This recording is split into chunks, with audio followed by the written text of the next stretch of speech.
In the last few weeks we've been coming up to Karangasem to the side of Mount Agung, one of the biggest volcanoes in the region, and it's still active actually. I was here a couple of years ago and it erupted, and it was a big lahar, and the area that we're at is actually part of the red zone, so it was all evacuated and the village had a lot of damage.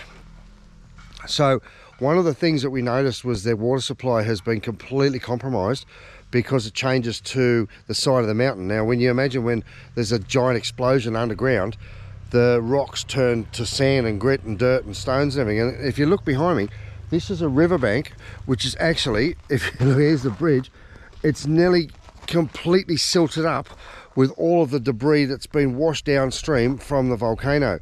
So all this used to be solid rock, probably underground, and the giant explosions just pushed all this dirt and everything else up, and minerals, and it's just stuff from underground. So what we've done, I've been talking to the leaders of the local community, because drinking water is a huge problem here, and also sanitized water. So I've got a mate of mine, Steve, from Water Purification Services. Now, these guys are experts in the field of clean drinking water and water for agriculture and for aquaculture and all different sorts of water purification. So he's come up with me today. This is Steve. Hi, how you going, guys? Now, they produce solutions here in Indonesia, and they're getting it out into the villages, into the community, and even into industrial areas as well, restaurants, hotels, and the like. Bali has one of the most contaminated water supplies in the world, and one of the things that we're going to try and do while we're here is check out the quality of the water, so that we can find out if there is a big problem here. It could be heavy minerals, it could be bacterial, it could be biological. We're trying to see, we're going to actually test the water. We're going to see what we can do. What sort of things would you expect we're going to find in water tanks, from rainwater, from groundwater, dams, bores, whatever? Well, it depends on what minerals you have in the water itself. Yep. Again, heavy iron means a lot of E. coli. You find usually coliform, which is poisonous, manganese, cadmium. Lead? Not so much lead. Okay. So we've got our little site test kits, and then we'll take some samples to the third party and find out exactly what's in it before we do anything. And then we'll work out what sort of filtration, if they need some, what sort of filtration we can supply them, because there's different types. It's not just a screw-on water filter, is it? Well, if the water's pretty good, then all it needs is ultrafiltration. Right. Pretty well, and you know, you're getting closer to the ocean, you got brackish, which is a little bit salty, so you need a different system for that. But we can do low pressure ultrafiltration brackish, all the way to RO systems. So, but if we're in the mountain up here, we're probably looking just ultrafiltration, and then we can dose it with some ClO2, chlorine dioxide, which is a WHO, EPA, NSF 60 approved, and then the people can drink it. Okay, so let's find out if it's drinkable first. Yeah. We'll do some tests. I really appreciate you coming up. It's been a beautiful day just to come for a ride up here. Oh, my pleasure. And it's just glorious. The cloud cover is reasonable today. Last time I came, it was bright and sunny. You could see the top of the mountain, but it's not far away from here. And you can see, just if you look on the Google Maps, all you'll see is where the riverbank used to come all the way down the mountain. It's turned into this giant big rock and sand river. And in fact, the amount of silt that's come down from the water, or from the volcano, has actually pushed the riverbed higher than the road in many cases. So the road becomes the riverbed, and there's huge places where basically the road hasn't washed away. It's just silted up so much. In the village we're just around the corner from, you'll see that there's like a high tide mark where the floods come and just flood the whole main street of Ban out. So we're going to head back over there. We're going to talk to the village elders. We're going to see how much of a problem we've got and what we can do about it, because the most important thing we'll do is make sure these guys have got some fresh drinking water, and we'll go from there, see what infrastructure is required to put in place to see if we can help these guys out a little bit more. Hey, thanks for coming along for the journey, and I hope you enjoy the ride. We're back in the village of Ban, and we've just been talking to the village elder and talking about the water supply and how they distribute the water. They've got 3,776 families, and at the moment 550 of them are covered by bore water that's pumped from the mountain or from deep underground. If you want a drink of water, you've either got to boil it and hope that it's safe and it hasn't been tested for over a year, or you've got to buy a bottle of water. And what's pretty cool is they've got these little tiny cups of water. It's like a little tiny plastic cup with a lid on it, and you just stab it with the straw. Let's see if I can get this right. There we go. We stab it with a straw, and that's the only safe drinking water these guys have got for the whole district. Now we're on the side of a giant big mountain, and it's still an active volcano, so there's a lot of potential contaminants and heavy metals and stuff getting into the water supply, things like cadmium and stuff that's poisonous. So the first thing we're going to do today is we're going to look at that water supply. We're going to go to the bore, or we're going to the storage of where the water is stored for distribution throughout the village. And we're going to do some water tests. We can do some on-site water tests, and we're going to send some tests off to the laboratory and find out what quality the water supply is, and see what we need to do to try and give these guys a chance at supplying something they don't have to buy, so that the people up here in the side of the mountain can actually have safe and clean drinking water. It's got a scum on top, eh? They've got 3 storage tanks. They've got a deep well, which is taking underground water from the mountain and then pumping it up to the top of the hill here, so they can trickle feed it back down into the houses in the village, which is all basically from here straight down. There's another one as well that further up the hill that I guess will do the next stage. But if you look out, we're pretty much in the middle of a jungle, and it's hard to see, but from here we're probably halfway up the side of the mountain, because if you look over there, the top of Mount Agung is just here. So you got the hills down there, and we're certainly up quite high. It's quite cool today, and it's often cloudy because we're up the side of the mountain. So we're having a look at the water in the tank. It's got a film on top. I don't think I'd be too happy about having a drink, but we're going to take some samples and see what actually comes out of it, and see how dangerous or how safe it is. It goes to the houses, and then you have the deep well pushing up to the next one. Okay.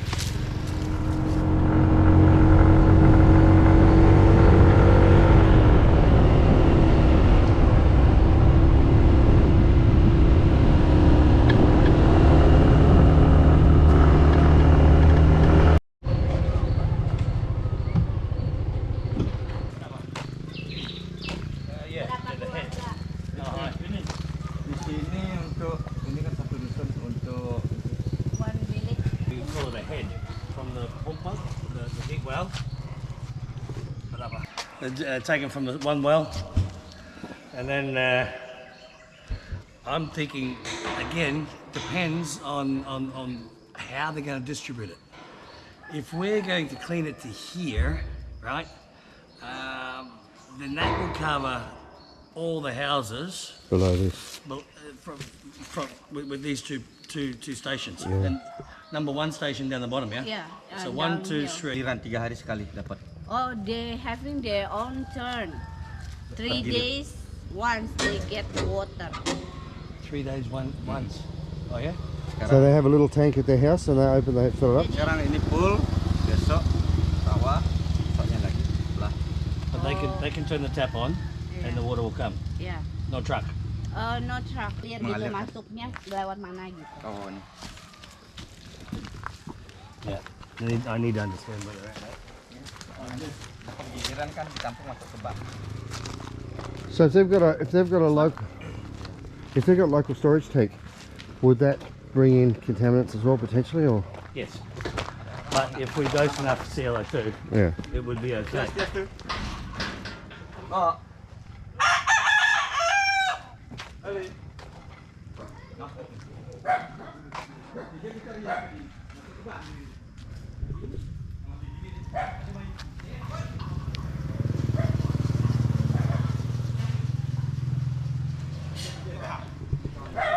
Wow.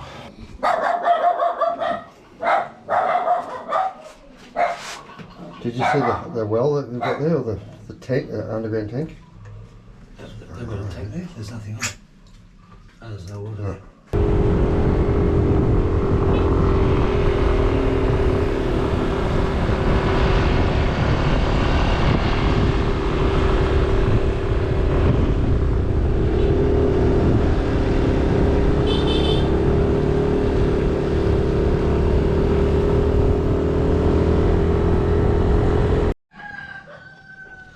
Hey, there's a mango tree. So a couple more kilometres of heading up a nice little windy twisty track. We're right up in the hills. I can see right out to the ocean from here. It's sort of right next to Mount Agung now, and you can't see anything in the mist and the clouds up above. And it's quite chilly actually. So not too many places in Bali without an air conditioner that you can say that. But we're looking up here now.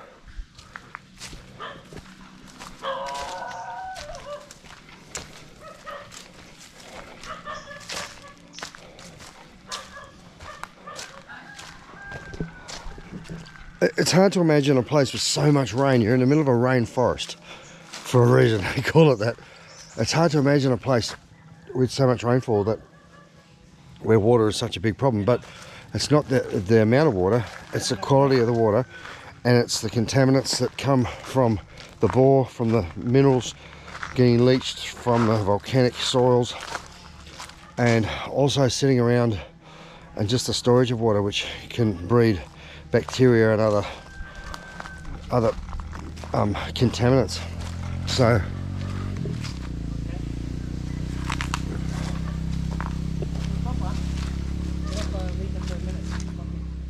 that's the summit there of Mount Agung. So the water supply has got to feed 3,776 families who live along the side, and it's hard to see from here, but dotted all through these hills are little houses and little village tiny clusters. And the clusters are usually like a family cluster, so you'll have the grandparents and the children, and as each generation goes they'll expand and make a bit more room. So there are a lot of little tiny, it must be a nightmare just trying to get out the roads and services, electricity and obviously water to those outlying areas in what's a fairly interesting circumstances. When a head of the local community rides a trail bike, it makes you realise that this place is pretty inaccessible and pretty difficult to get to and from. So they've got 550 houses and about 200 litres per day each per person. That's why the electricity is very expensive. Because it's a high head, man. It's a huge head to here. Yeah. High head.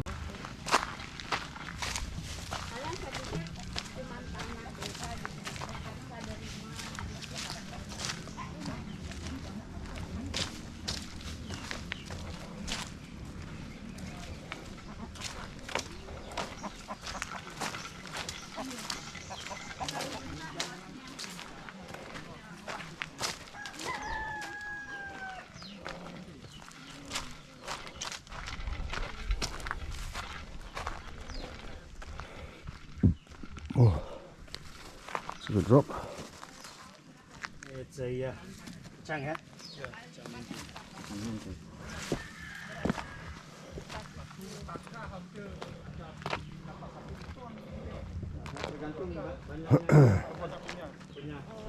Chestnut.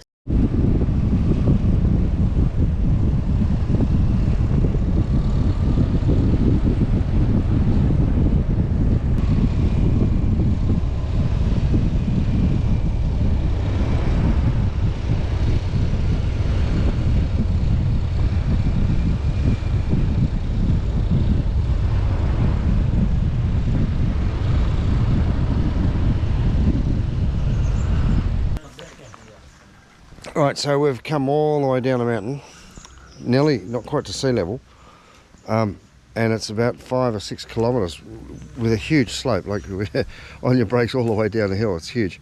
And what they do is they've got a deep bore here. I think he said about 70 meters, and they pump this 6 kilometers up the hill, and then it pumps back down to the houses. So they've got a generator.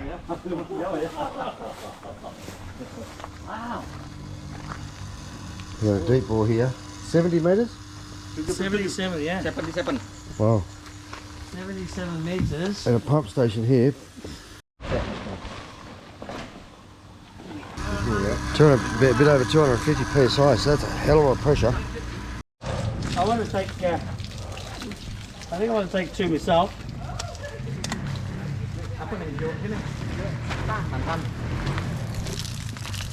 Oh, that's good, yeah? Ya. Tapi di atas Di atas tidak bagus. tidak bagus ya. This lady said also Some have a tank, some but have a... yeah, Kalau seperti saya, but not all the house having the tank. Yeah, okay. Alright, okay. Right, so what I would like to know is where do we want to end up? Because I can clean it. Ako bisa cuci. Bisa bersihin semuanya bersih, Pak, supaya layak minum. So you can drink it. Yeah. But Tapi storage is a problem. I noticed the water sini kotor, yeah? Yeah. Very dirty because Yeah. this water coming from here, this It's water, not being filtered at all, is it? it looks good. Akan bersih kan. Looks good, but wait. Let me do some testing. Test.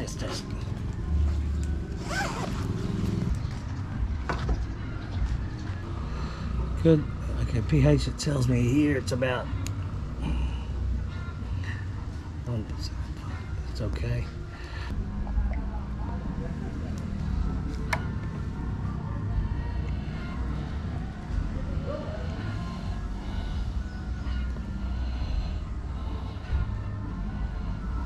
What are we looking at here?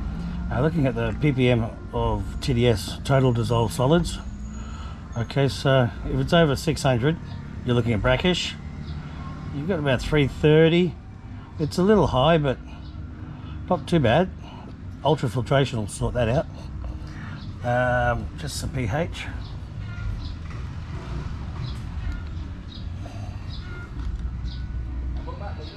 It's not good. And 6.6, that's close. I want about 7. 7 to...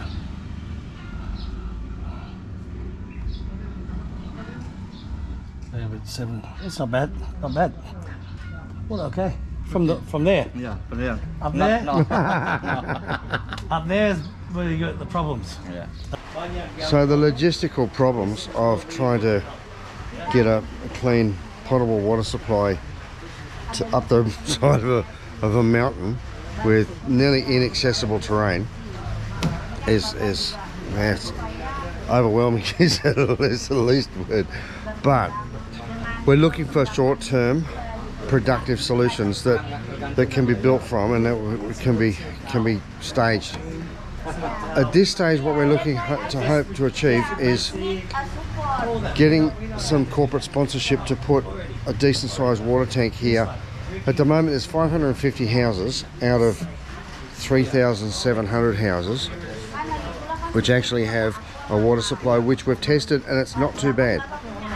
I wouldn't be drinking it out of the tap, but it's not dangerous and there's no heavy minerals that are causing any major concern. So we're off to a good start. That's a fantastic finding.